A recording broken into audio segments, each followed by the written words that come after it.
Hello all fourth semester students. Okay, तर आपण अजून एक सब्जेक्ट या सेमिस्टरसाठी तुमचा कव्हर करणार आहे. तो असणार आहे तुमचा मायक्रो कंट्रोलर आणि ॲप्लिकेशन्स. ओके, इलेक्ट्रॉनिक्स फोर्थ सेमिस्टरचा हा सब्जेक्ट आहे के स्कीमसाठी. Okay, this is for K scheme fourth semester. आणि जो ॲप्लिकेबल असणार आहे खूप साऱ्या ब्रँचसाठी हा ॲप्लिकेबल आहे. AOD तुमचे ब्रांचचे कोड इकडे दिलेले आहेत. ओके, स्पेशली इलेक्ट्रॉनिक्स ग्रुपसाठी हा सिलेबस आहे. याच्यामध्ये आपण मायक्रो कंट्रोलर शिकणार आहोत आणि त्याचे ॲप्लिकेशन्स काय असतात. ओके, सो बेसिकली तुम्ही आधी बघितलं, आपण आधी पॉवर इलेक्ट्रॉनिक्स तुमचा एक्सप्लेन केला. ओके, त्यानंतर आता आपण बघणार आहोत मायक्रो कंट्रोलर. ओके, तर हा तुमचा डिजिटल इलेक्ट्रॉनिक्सचा पार्ट आहे. ओके, तर बघा, जी तुमची इलेक्ट्रॉनिक्स ब्रांच आहे त्याचे पुढे सब ब्रांच तयार होतात. ओके, त्यात तुमचे जे असतं, एक असतं अॅनालॉग इलेक्ट्रॉनिक्स, दुसरं होतं डिजिटल इलेक्ट्रॉनिक्स. ओके, त्यानंतर पॉवर इलेक्ट्रॉनिक्स. ओके, त्यानंतर पुन्हा इकडे इलेक्ट्रॉनिक कम्युनिकेशन. ओके, त्यानंतर पुन्हा एम्बेडेड सिस्टीम. ओके, हे असे वेगवेगळे सब टाईप तुमच्या इलेक्ट्रॉनिक्स ब्रँचमध्ये तुम्हाला बघायला मिळतात. त्यानंतर कंट्रोल सिस्टीम पण एक सेपरेट ब्रँच असतो. ज्यावेळेस तुम्ही एमटेक वगैरे करता त्यावेळेस तुम्ही कोणते एक स्पेशलायझेशन याच्यामध्ये घेऊ शकता. पण सध्या आता जो आपण सब्जेक्ट बघणार आहे मायक्रो कंट्रोलर अँड ॲप्लिकेशन्स, हा तुमच्या एक डिजिटल इलेक्ट्रॉनिक्सचा पार्ट आहे. ओके ओके, चला क्विकलीमध्ये आपण त्याचा सिलेबस बघूया. त्याआधी आपण बघूया त्याचं मार्क डिस्ट्रीब्युशन कसं असणार आहे. बघा, त्याचं ॲब्रिव्हिएशन आहे MAA. Okay, micro controller and applications. यामध्ये तुमचा 70 मार्क्सचा थेरी पेपर असणार आहे सेमिस्टरचा. 30 मार्क्स तुमचे असतील युनिट टेस्टचं ॲव्हरेज. ओके, त्यानंतर प्रॅक्टिकल असणार आहे याच्यामध्ये 25 मार्क्सचं FA प्रॅक्टिकल, नंतर 25 मार्क्सचं SA प्रॅक्टिकल, आणि हे जे असणार आहे एक्सटर्नल असणार आहे. ओके, जे तुमचं SA प्रॅक्टिकल असणार आहे ते तुमचं एक्सटर्नल असेसमेंट असेल. ओके, म्हणजे कोणीतरी एक्सटर्नल येऊन तुमची ती एक्झाम घेईल प्रॅक्टिकलची. ओके, त्यानंतर टोटल 25 मार्क्ससाठी तुम्हाला पुन्हा सेल्फ लर्निंग ॲक्टिव्हिटी असेल, तुम्हाला काही असाइनमेंट कंप्लीट करावं लागतील. त्यानंतर टोटल जे मार्क्स असणार आहे या सब्जेक्टसाठी ते असतील तुमचे 175. ओके, फर्स्ट तुमचा जो चॅप्टर असणार आहे तो असणार आहे micro controller overview. Okay, what is exactly micro controller काय आहे, आणि नंबर ऑफ मायक्रो कंट्रोलर्स आहेत. म्हणजे मायक्रो कंट्रोलर एक एक ॲप्लिकेशन्स आहे. ओके, आणि त्यामध्ये खूप सारे मॉडिफिकेशन्स, काही मध्ये रॅम कमी, 8 बीट, 32 बीट, 64 बीट, असे वेगवेगळे टाईप्स असतात त्यामध्ये. ओके, तर त्यातलं आपण जे मायक्रो कंट्रोलर या सेमिस्टरसाठी शिकणार आहोत ते असणार आहे तुमचं 8051 आर्किटेक्चर. म्हणजे तुमचा जो मायक्रो कंट्रोलर असणार आहे त्याचा नंबर काय असणार आहे, 8051. ओके, थोडंसं ओल्डर आहे, आत्ता जास्त यूज होत नाही 8051. खूप सारे लेटेस्ट मायक्रो कंट्रोलर आता मार्केटमध्ये आहेत, but still this is your base. Okay, micro कंट्रोलरचा जो तुमचा बेस आहे तो 8051 पासून समोर त्याची जास्त ग्रोथ झाली, डेव्हलपमेंट. त्यामुळे आपल्याला जे बेसिक आर्किटेक्चर असणार आहे 8051चं ते या सेमिस्टरला लर्न करायचं आहे. त्यानंतर आपल्याला काय काय बघायचं आहे बघा, फीचर्स काय असतील मायक्रो कंट्रोलरचे. ज्यावेळेस तुम्ही एखादं मायक्रो कंट्रोलर सिलेक्ट करता तुमच्या प्रोजेक्टसाठी असेल किंवा ॲप्लिकेशनसाठी असेल, त्यावेळेस तुम्ही कोणत्या गोष्टी त्या मायक्रो कंट्रोलरमध्ये बघणार आहेत, त्याचे फीचर्स काय असणार आहेत. 2 मार्क्सला हा क्वेश्चन विचारतात एक्झामला. त्यानंतर ब्लॉक डायग्राम काय आहे 8051ची. ॲक्च्युली मायक्रो कंट्रोलर कसं असेल, जर तुम्ही बघितलं तर तुम्हाला फक्त काय मिळेल, एक IC असेल अशी. ओके, आयदर 40 पिन किंवा 100 पिन जे असेल ते, पण एक 40 पिनची IC असेल. ओके, आणि हे तुमचं मायक्रो कंट्रोलर आहे. मग याच्या आतमध्ये खूप सारे ब्लॉक्स असतील. ओके, जे तुम्हाला बाहेरून दिसणार नाही. सेमीकंडक्टरमध्ये ते फॅब्रिकेट केले असतात IC टेक्नॉलॉजी वापरून. ओके, तर तुम्हाला फक्त एक पॅकेज दिसेल, 40 पिनचं असेल किंवा 20 पिनचं असेल, आणि ते झालं तुमचं मायक्रो कंट्रोलर. ओके, नंतर आपल्याला बघायचं की त्यात कोणकोणते फीचर्स असतात. ओके, त्यानंतर कंपॅरिझन करायचं आहे तुम्हाला, मायक्रो कंट्रोलर काय असतं, मायक्रो प्रोसेसर एक्झॅक्टली काय असतं, दोघांमध्ये मेमरीमध्ये काय डिफरन्स असतो, कॉम्प्लेक्सिटी कशी असते, आर्किटेक्चर कसं असतं, कॉस्ट आणि ॲप्लिकेशन्स, हे सगळे आपल्याला कंपॅरिझन 4 मार्क्सला विचारतात बऱ्याच वेळास तुम्हाला, हे मायक्रो प्रोसेसर आणि कंट्रोलरचं कंपॅरिझन. त्यानंतर architecture of microcontroller. Okay, micro कंट्रोलरचे काही आर्किटेक्चर असतात, त्यातले 2 फेमस टाईप आहेत. एक आहे हॉवर्ड आर्किटेक्चर आणि दुसरा आहे वॅन न्यूमन. ओके, या दोघांचं कंपॅरिझन पण विचारतात, एक्सप्लेन करायला पण विचारतात ते. त्यानंतर 8051 मायक्रो कंट्रोलरचं आर्किटेक्चर काय आहे, त्याची पिन कॉन्फिगरेशन कसं आहे. ओके, पिन डायग्राम विचारतात, मेमरी ऑर्गनायझेशन कसं आहे, पॉवर सेव्हिंग ऑप्शन्स काय आहेत त्याच्यामध्ये. त्यानंतर डेरिवेट्स ऑफ 8051. बघा, एक कंट्रोलर बनलं, जसं तुम्ही बघता की सपोज मी एक मोबाईल घेतला तर त्यानंतर त्याचा नेक्स्ट व्हर्जन येतं. जसं तुम्ही सॅमसंगची गॅलेक्सी सिरीज बघितली असेल तर सॅमसंग गॅलेक्सी S23, त्यानंतर प्रो, त्यानंतर अल्ट्रा, त्यानंतर अल्ट्रा मॅक्स. ओके, या सिरीजमध्ये कंट्रोलरचे पण काही व्हर्जन्स असतात, त्याचे डेरिव्हेटिव्ह असतात, म्हणजे काही मॉडिफिकेशन करून नवीन कंट्रोलर बनवतात. तर त्याचे 3 टाइप्स इकडे दिलेले आहेत, 8951, 8031, 8751.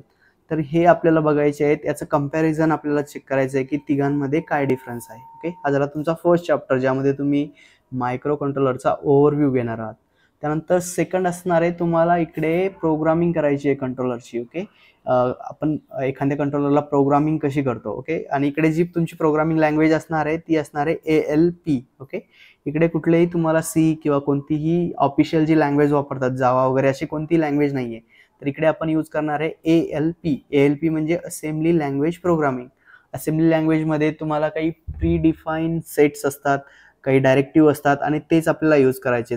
जनरली इन्स्ट्रक्शन सेट वापरून आपल्याला प्रोग्रामिंग करायची आहे. ठीक आहे, त्याआधी आपल्याला बघायचं आहे सॉफ्टवेअर डेव्हलपमेंट सायकल काय असती, असेंबलर काय असतं, compiler, cross compiler, linker, locator, याच्या डेफिनेशन्स पण येतात. एक एक मार्कला एक्सप्लेन करायला 4 विचारतात. त्यानंतर ॲड्रेसिंग मोड्स काय असतात. ओके, इमिडिएट, त्यानंतर रजिस्टर, त्यानंतर डायरेक्ट ॲड्रेसिंग मोड, इनडायरेक्ट, इंडेक्स. ओके, हे आपल्याला प्रोग्रामिंग करताना हे युजफुल असणार आहे. त्यानंतर इन्स्ट्रक्शन सेट्स कोणते असतात. ओके, वेगवेगळ्या ॲक्टिव्हिटीसाठी एक इन्स्ट्रक्शन सेट तयार करतात. म्हणजे जसं आपली एक लँग्वेज आहे. ओके, आपण मराठीत बोलतो किंवा इंग्लिशमध्ये बोलतो, सेम लाईक दॅट कंट्रोलरला समजण्यासाठी एक इन्स्ट्रक्शन्स, आपण एक लँग्वेज तयार करतो आणि त्या लँग्वेजमध्ये आपण कंट्रोलर सोबत कम्युनिकेट करतो. ओके, त्यासाठी आपल्याला काय लागतात, काही इन्स्ट्रक्शन सेट लागतात वेगवेगळ्या टाईपसाठी. ओके, ते सगळे आपण इकडे बघणार आहोत. त्यानंतर ALP assembly language programming, data manipulation काय असतं, मास्किंग काय असतं, स्टॅक ऑपरेशन्स कसं होतं कंट्रोलरमध्ये, आणि ब्रांच रिलेटेड प्रोग्रामिंग कशी करायची. ओके, हे सगळं आपण मायक्रो कंट्रोलरच्या प्रोग्रामिंगमध्ये बघणार आहोत. त्यानंतर बघा, हा पण एक खूप महत्त्वाचा पॉईंट आहे की जेव्हा पण तुम्ही कंट्रोलर सिलेक्ट करता त्यामध्ये काही टायमर्स असतात. ओके, टायमरचं फंक्शन्स काय आहे, कोणते रजिस्टर आपण टायमर म्हणून यूज करू शकतो, किती बिटचे टायमर असतात. ओके, त्यानंतर कंट्रोलरमध्ये काही सिग्नल असतात जे ॲज अ इंटरप्ट म्हणून आपण डिफाईन करतो किंवा ऑलरेडी ते डिफाईन असतात ॲज अ इंटरप्ट. ओके, जसं तुम्ही एखाद्या कंट्रोलरला एखादा सेन्सर इंटरफेस करता आणि त्या सेन्सरकडून काहीतरी सिग्नल तुमच्या कंट्रोलरला मिळाले तर तो कसा रिॲक्ट करेल. ओके, याचे खूप सारे डीपमध्ये हा कन्सेप्ट आहे इंटरप्ट, की इंटरप्ट मॅनेजमेंट काय असतं, प्रायोरिटीज काय असतात इंटरप्टमध्ये, हे सगळं तुम्हाला आता नाही आहे, पण मे बी नेक्स्ट जेव्हा तुम्ही इंजिनिअरिंगला वगैरे जाल तेव्हा अजून डीपमध्ये तुम्हाला टायमर्स, इंटरप्ट शिकावे लागतील. त्यानंतर serial and parallel communication. Okay, जसं आपण बघतो की एखाद्या कंट्रोलरला जर काही एक्सटर्नल डिव्हाइस सोबत कम्युनिकेशन करायचं असेल तर काही कम्युनिकेशन प्रोटोकॉल्स असतात. ओके, तर आपण त्यामध्ये तुमचा जो RS-232 आहे किंवा MAX-232 IC वापरून आपण ते कम्युनिकेशन इकडे करणार आहेत. त्यानंतर UART असतं. Okay, universal asynchronous serial transmitter receiver. Okay, त्यानंतर I2C कम्युनिकेशन असतात, SPI असतात. खूप साऱ्या कम्युनिकेशन बसेस आता अवेलेबल आहेत. त्यातले आपण इकडं MAX-232 वापरून सिरियल कम्युनिकेशन कसं होतं हे बघणार आहोत. त्यानंतर काही पिन्स असतात कंट्रोलरला ज्याला आपण इनपुट आउटपुट म्हणून कॉन्फिगर करू शकतो आणि त्या पोर्टमध्ये असतात. ओके, एका पोर्टमध्ये 8 पिन असतात जनरली, तर इकडे आपल्याकडे 4 पोर्ट्स आहेत. ओके, या 4 पोर्ट्सचं आपल्याला काय बघायचं आहे, कॉन्फिगरेशन बघायचं आहे, प्रोग्रामिंगमध्ये कसं यूज करायचं आहे ते पण आपण इकडे बघणार आहोत तुमच्या 3rd युनिटमध्ये. त्यानंतर तुमचा 4th युनिट असणार आहे 8051 इंटरफेसिंग. ओके, तुमची जी 8051ची IC असणार आहे. ओके, या IC सोबत आपल्याला काही एक्सटर्नल डिव्हाइसेस इंटरफेस करायचे आहेत. ओके, त्यासाठी एक स्पेशल मेथड असते ती आपल्याला फॉलो करावी लागते. मला जर कीबोर्ड इंटरफेस करायचा असेल तर मला कोणत्या पोर्टच्या पिन यूज करावं लागेल, रिले कसा इंटरफेस करायचा कंट्रोलरसोबत, तो कंट्रोल कसा करायचा, LED कसा इंटरफेस करायचा, LCD, 7 सेगमेंट डिस्प्ले. तर हे ॲप्लिकेशन्स आपण या ठिकाणी बघणार आहोत. आणि हा 18 मार्क्सचा तुमचा चॅप्टर आहे, तर हायेस्ट वेटेज तुमचे या चॅप्टरला मिळणार आहेत आणि मोस्ट ऑफ द 6 मार्क्सचे क्वेश्चन्स तुम्हाला याच चॅप्टरमधून बघायला मिळतील तुमच्या फायनल पेपरमध्ये. ओके, तर इकडे आपल्याला कीबोर्ड इंटरफेसिंग बघायचे, relay, LED, LCD display, 7 segment display. Okay, त्यानंतर लास्ट सेमिस्टरला आपण तुमचा ADC बघितला. ADC म्हणजे काय, analog to digital converter. Okay, analog to digital converter. Okay, ते आपण इकडे बघणार आहोत की ॲनालॉग डिजिटल कन्व्हर्टर इंटरफेस कसं करायचं. हे त्याच्या ICचा नंबर आहे बघा, 0808 हा ADCची IC आहे ती तुम्हाला 8051 सोबत इंटरफेस करायची आहे. ओके, आणि सिम्पल प्रोग्राम करायचा आहे त्याच्यासाठी ADC इंटरफेसिंगसाठी.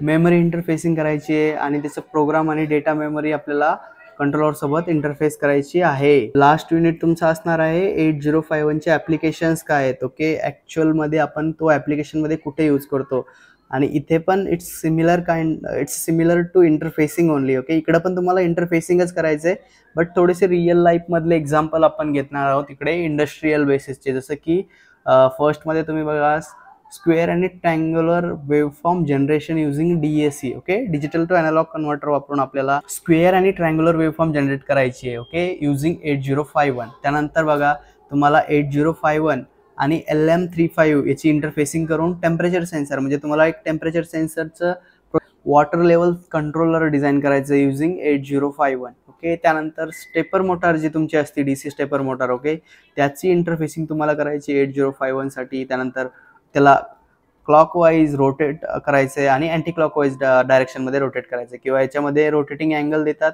तुम्हाला, एका पर्टिक्युलर अँगलसाठी तो फक्त रोटेट करायचा आहे. ओके, हे सगळं आपण या सेमिस्टरमध्ये बघणार आहोत.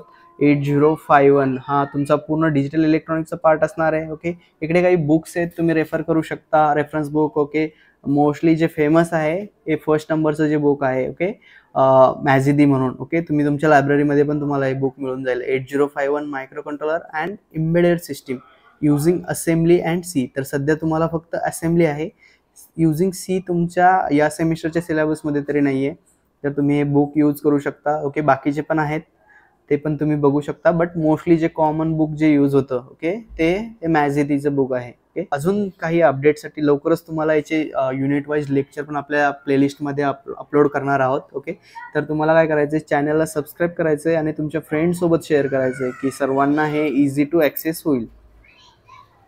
Okay, thank you.